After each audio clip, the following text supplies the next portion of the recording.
لەم هەفتانەی دوایەدا لە دەمێکدا لایەنگیرانی سەربەخۆیی لە هەرە دوورترین گوشەی ئەوروپاوە پشتگیری خۆیان پێشاندا لە شەقامەکانی ئێدینبرە و گلاسکۆ ئاڵای سکۆتلاندا شان بەشانی ڕەنگەکانی ئاڵای کەتۆلۆنیا دەشکایەوە.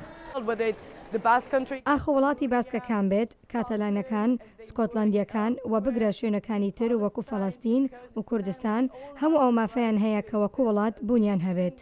اسکۆتلاند لە ساڵی 2014 ڕەفراندۆمی ئەنجامدا و بڕیاریدا لەگەڵ بریتانیا بمێنێتەوە. کریس بامبیێری نووسەری پەرتووکی سەربەخۆی کەتەلۆنیا کە بریارە بڵاو بێتەوە و لە ئاینگیری سەربەخۆیی اسکۆتلاندایە دەڵێت ئەو دەنگدانە لەلایەن حکوومەتی بریتانیاوە پەسەند کرابوو. حکوومەتی ئیسپانیا دەبوایە وانەی لەوەوە وەرگرتبایە. پرسیارەکە ئەوەیە ئەگەر سەرۆکوەزیری ئیسپانیا ماریانۆ ڕەخۆی ئەوەی بکردبایە ڕفراندۆمی دەبردەوە، دید و بۆچوونێکی زۆر هەیە کە دەڵێن دەیبردەوە. هەرکات دەوڵەتی ئیسپانیا بە توندی ڕوبەڕووی ئەو کێشەیە ببێتەوە، هانی بەشێکی تر دەدا بۆ پشتیوانی لە سەربەخۆیی. کەسانی تر دەڵێن تاقیکردنەوەی کەتەلۆنیا دەبوایە وانەیەکی فێری کەتەلۆنیا بکردوایە. ئەگەر سکۆتلاندا دەنگی بە سەربەخۆیی بدابایە، ئێمە دەزانین بریتانیا ڕێگای دەدا بە ڕێگای خۆیدا بڕوە، بەڵام ئیسپانیا بێ چەند و چون وتی نا و کۆمەلگای نێونەتەوەیی پشتگیری لە ئیسپانیا کردووتی ئێمە نامانەوێ ئەم فەرمانڕەوایانە دڵگرانکەین. بزوتنەوەکانی جیابوونەوە لە سەرانسەری ئەوروپادا دەڕوانە سەرنوشتی کەتەلۆنیا دوو لە هەرە دەوڵەمەندترین ناوچەکانی ئیتالیا لە مانگی ڕابردوو لە ڕەفراندومێکدا دەنگیان بۆ ئۆتۆنۆمیەکی زۆرتر لە ڕۆمادا.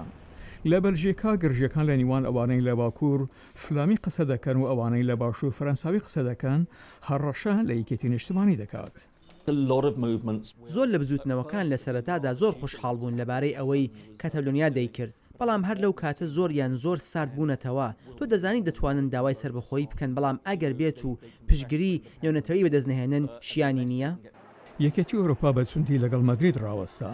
ڕەخنەگران دەڵێن مێژووە پێشان دەدات یەکێتی ئەوروپا دەبێ هاوسووستر بێت لەگەڵ ئەو دانیشتوانەی بەدوای خۆ بەڕێوەبردندان.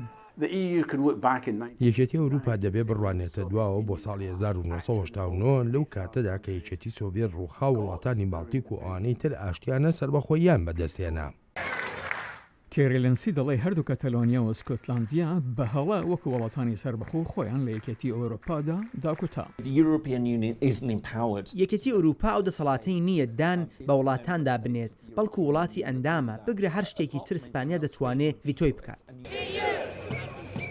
لێکۆڵەران دەڵێن بێژگەلەوەی یەکێتی ئەوروپا بە دوای خۆلادانە لە جیابوونەوە لە کاتێکدا لەگەڵ تەنگەژەی برێکست و کۆچبەراندا تێدەکۆشید.